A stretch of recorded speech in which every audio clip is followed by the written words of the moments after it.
In this video, we're going to set up a static site generator using Hugo. And we're going to build a very simple continuous integration delivery pipeline for deploying your website on your VPS. This video builds upon the previous two videos in which we explained how to purchase your own virtual machine with Linux on it, so your virtual private server, and the video in which I explained how to buy and configure a DNS domain on your VPS and how to use Caddy to actually serve static websites. Of course, with Caddy you can serve much more than static websites. Why we're using Hugo is because there are multiple benefits to it. First of all, the security benefit. We are building a static website, so the attack vector is much lower than it would be if you would have a database with WordPress or any other kind of application. Another benefit is that itself, Hugo handles all the things from image processing, resizing, converting, rotating, everything else. It handles JavaScript bundling, SAS processing, and everything within its template. So all you have to do is just use Markdown to write your website. It's super fast. You can generate the website locally, and then you can just copy the files over your website static hosting anywhere in the world. So you're not in any kind of vendor lock-in. Plus, it's super flexible to do things. I used to build my own systems in the past, my own CMSs. Right now, I'm using Hugo wherever I can, even for clients, because you can easily integrate it with apps like Pocketbase to have JSON and JavaScript APIs running from your static site. It's everything you would need to actually deploy a site and use it. So let's get started. There are a lot of documentations on this site. The first thing we're going to do is you should install Hugo, but you just download the full extended edition. Download it for your own operating system. You can choose to use JIT or Fossil, Source Control Management System, if you're comfortable with it. We're going to do things in the command line, so make sure you're comfortable with this. So start running Hugo new site. It just created the site. We're going to cd init and we're going to open our code editor. And as you can see, it already created a lot of folders for us. These are empty by default. This won't be a Hugo tutorial, so there are other tutorials. If you want one, just leave a comment and I can create one for you. However, we're going to explore the basic things. As for which theme you're going to use, you can download a plethora of themes from the themes.hugo.io website. You can install them in two different ways, either by just downloading the theme manually or by using Git. So it's up to you and how you do this. So I'm going to show you both ways anyway. Let's initialize JIT and let's follow this here, copy paste it,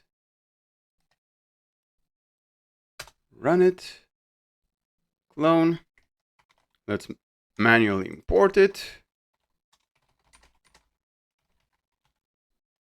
and let's start the Hugo server.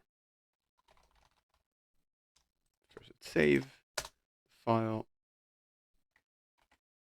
and let's go to the page.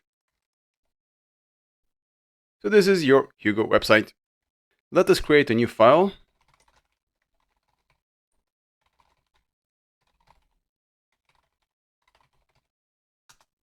This will create the file for us manually. We can also copy paste it. Usually I prefer to copy paste it, and here we can type just Markdown syntax. It's easier than just using HTML.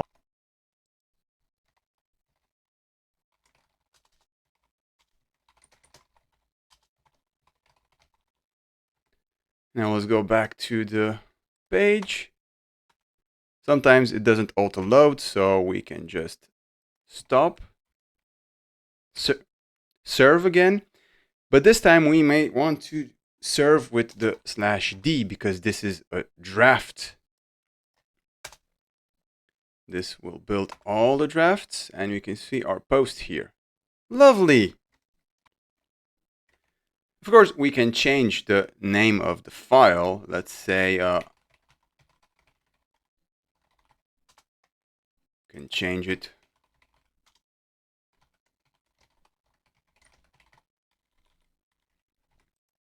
I'm going to pause and write some text. So now I have some text. Let's put this to false.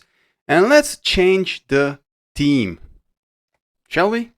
Let's download the paper mode. I'm going to just manually download it so you can see.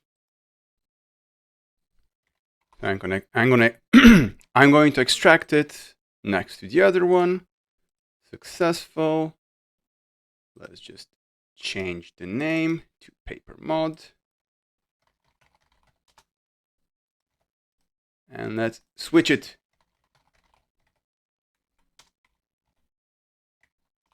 Sometimes it's best to restart the server. And I need to upgrade my Hugo version, as you can see. Be right back.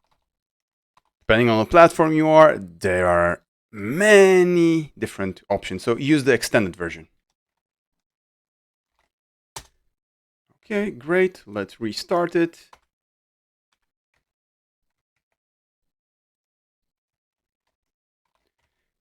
And if you restart and see this page, this is because it serves the old static site. Remember, we changed the name of the file. So going back, we shall see that this is indeed a different Hugo, and we can see it applied. It's this easy to switch between templates. You can just install one and you can play with all of them. All of the themes which are available here. Some of the themes may not work out of the box if they have special information. I'm going to use a different theme for this project, so it may not look the same on your side, just so you know. The theme I'm going to use is from the Hugo SaaS themes. I'm going to use one of these here. Now, just so you know, if you ever buy a theme or use one from Get Hugo Themes, there is a little problem because you need to follow their specific installation steps. This means you can't just extract this in your themes. You need to run the project setup. Run this command. It's going to install some things. Go back.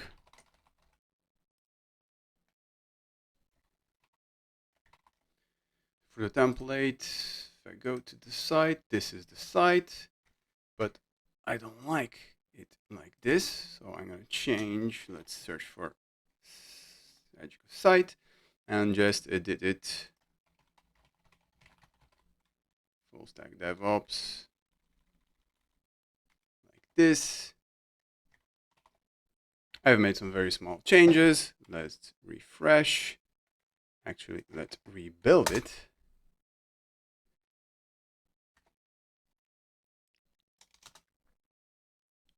Bam.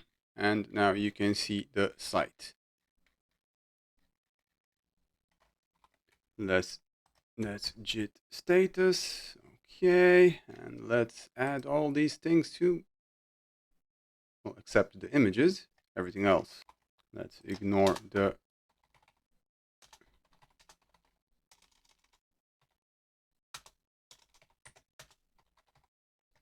Let's ignore all the image files. Git status again. Problem is, if we commit this right now, it's going to contain a lot of pages I don't want and a lot of text, but it's fine for this example. Don't do this in production though. It's better to just verify everything and only commit the things you need. So we can also commit it via the command line. Great.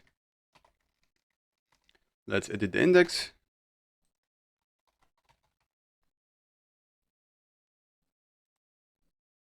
I just say full stack DevOps. Yeah, I'm not going to keep you here while I did everything, but just so you can review the changes on the site. It's almost instantly, so you can edit and watch it locally. So this is great even for non-technical people. If you set this up for someone, they can just edit this. You can give them access to your, I'm going to show you this later, to your control source management system like Gita or whatever. For non-technical people, they can edit the files directly, or you can use file browser or any kind of build system. If you're interested in these kinds of things and how you can make it easier for your clients or for yourself to edit, or for non-technical people to edit this kind of sites, let me know in the comments or on the full web stack streamline.eu/community so I can register new videos. You can play around with the templates, and they even have some free templates if you want to install them. You just have to look around with their GitHub. You don't have to use the same one as me. By the way, in the final videos or in future videos, if you're looking at the website and thinking, but the full stack DevOps website is different, you know why, because it's in continuous flux and development and testing and experimentation. In the end, it's not going to be a Hugo one anymore. So, bummer if you think. It's going to be a dynamic Go application. But you can still use the same techniques. For example, this website is currently Hugo 1. This is my personal website. And I had Hugo on almost all domains. Sometimes I consolidate them to showcase different types. So the full stack DevOps.eu website will be consolidated in the future, and it will contain multiple apps under one domain instead of using separate domains. Hope that makes sense. Now let's build a script which builds, and let me show you first how to actually build Hugo manually. You just run Hugo build. It's going to complain that I don't have some things. You can install them manually with npm. This won't happen for the other teams because Hugo already has post CSS or something like that in it. It's just some teams have this issue, just so you know.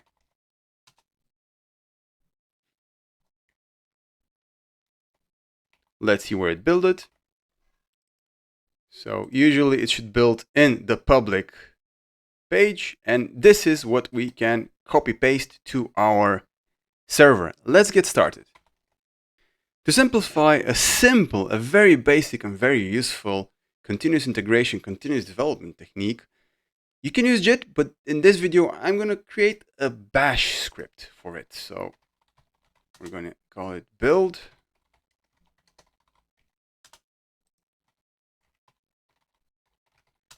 And what we're going to do is Hugo. We're going to run the Hugo command to actually build everything in the public directory, minifying everything. Then we're going to use star and create a tar gzip archive.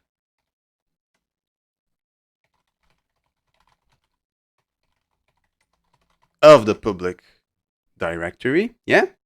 And then we're going to use SCP, so secure copy.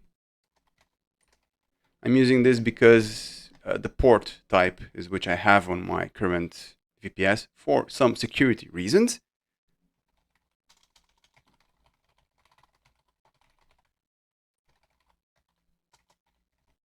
I'm going to copy it into my user. This will differ for you, and this will probably also differ depending on which user you have.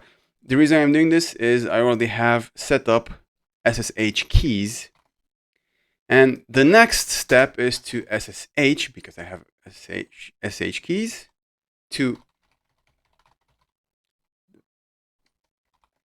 SSH here and run this command.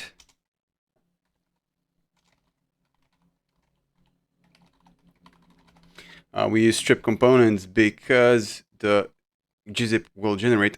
Well, let me show you first. Let me just show you what happens before we use. Let me just command this one as well. Let's just build.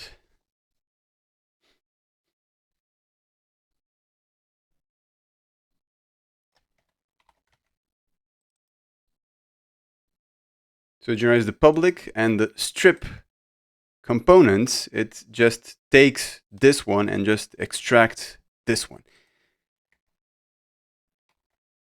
into this folder, which we created last time. And as you remember, I've already explained how to create that folder. If you haven't watch the previous version. Before we go further, I need to add the certificates to the SSH agent. By the way, I use KeyPass for adding them. So you can store your certificates, your SSH certificates into KeyPass, and I highly recommend this option. This is something which will help you further because this is just one file which you can copy paste. You don't need to bother with setting up SSH. How you set up SSH keys will depend. I will make a different video if you're interested. It's pretty easy. I already set it up. This will effectively allow me to use this script without inputting a password. Let's SSH to this site. As you can see, I forgot the port. Let's simplify this.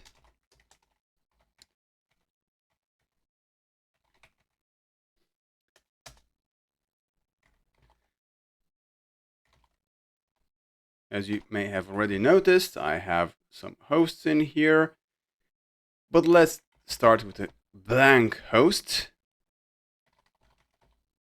You can choose whichever name you want. You can choose a host name if you already have a domain, or the IP address, IP version 4 or IP version 6 in the host name. Then the user we'll be using to log in, and the port. This will effectively allow us to write something like this.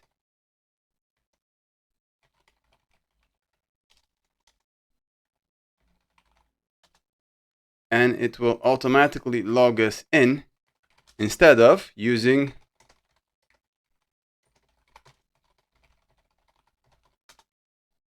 this to log in. Much easier. Which brings us to the part in which I need to use full stack DevOps to edit.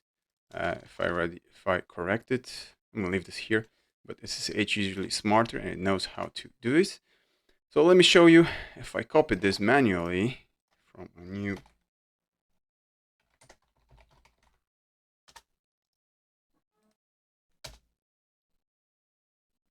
copied it. Let's see if we have it here.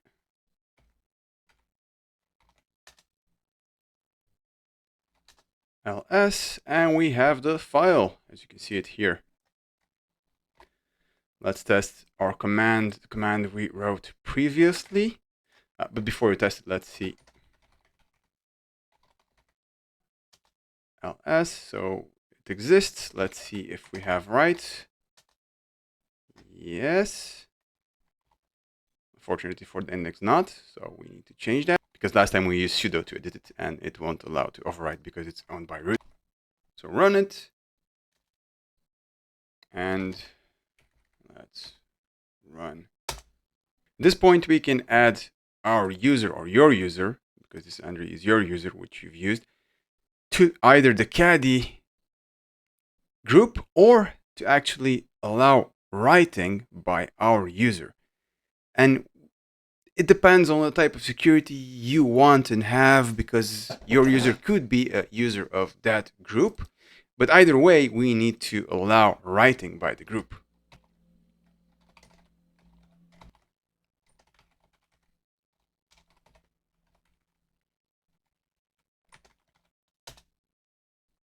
Let's see if it's changed. Of course it changed. As you can see, the folder has, the group has full writing and reading. And now let's get back to our command. Let's copy paste it and see if we typed everything correctly.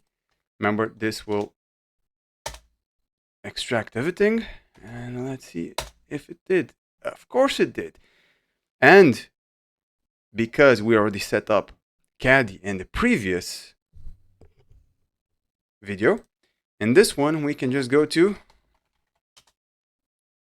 full stack DevOps, and it works. Previously it was a static website. Let me show you, and let's test some changes into the file, into our beautiful file.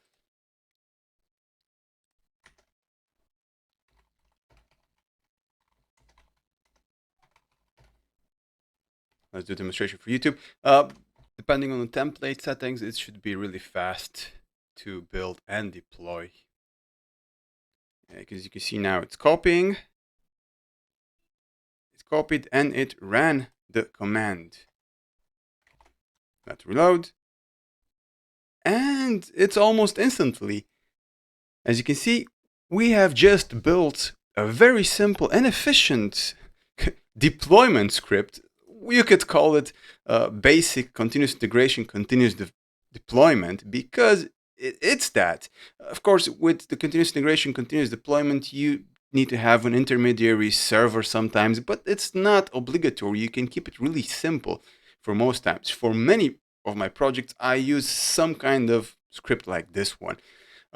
Because this is a static website, it's really easy to do it. Sometimes in others, I have many more commands which I need to run to stop the service, start the service, restart. But that's really basic, that's really easy, and it's once you have a script like this, you can deploy things instantly instead of being afraid, oh, am I going to do something wrong? You just do things manually, just like we did it on the server. And afterwards, you start automating by copying these. If you're on Windows, you can do this as well. You don't need to be on Linux like me. You can use Bash scripts because Windows, since Windows 7 has had some Windows 4 Linux subsystem. On Mac, you can, I think, and I've seen a lot of people use the same commands. You just need to figure out how to install them. So actually, you can reuse this script everywhere, or a script like this one. In future videos, I'll show you how actually you can have dynamic services which you can build either locally via cross compilation or via using something like Docker or containers to build your system, to copy the file from within the container, and to push it to the server and to restart the server. The server, which I mean your application on the server, by using systemd and with simple tools and commands. You don't need anything complicated. You don't need to depend on things like Netlify, GitHub for these things. It's best that you learn how to do them manually first, and then you can automate them. You have much more power and much more freedom into doing it. And yeah, for the website, let me show you again, is just